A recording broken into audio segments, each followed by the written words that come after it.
I mentioned earlier how US President Joe Biden will attend the Queen's funeral, but what about the wider response in the US? I spoke with Kristin Tate, columnist with The Hill, and I asked her earlier about the public reaction there.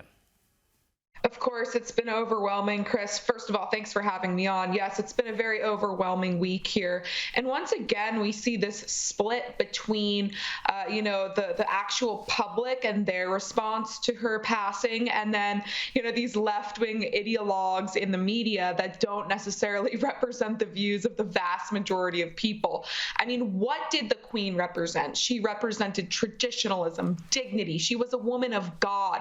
And most of all, she represented Western civilization and the British Empire, which brought so much good to the world.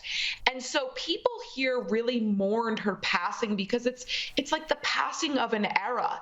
But then you have these ghouls who work in left-wing media who took her death as an opportunity to slander not just her, but the British Empire as a whole, and to make these political points that had nothing to do with this incredible woman and her incredible legacy in life.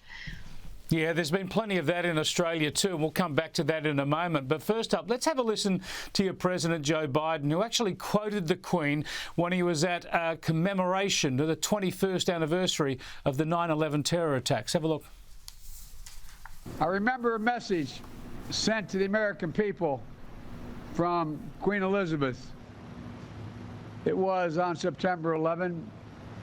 Her ambassador read a prayer of service at St. Thomas Church in New York, where she poignantly reminded us, quote, "Grief is the price we pay for love. Grief is the price we pay for love." Many of us experienced that grief, and you've all experienced it. Joe Biden there quoting the Queen. And of course, Kristin, he'll be heading to London for the funeral. And officially, at least, the United States appreciates that link to Britain, notwithstanding a war of independence and all the rest of it. All the traditions, all the institutions, all the history it shares with Britain. Of course, it's a very special relationship. I mean, the British gave the world the Magna Carta. They helped end the transatlantic slave trade.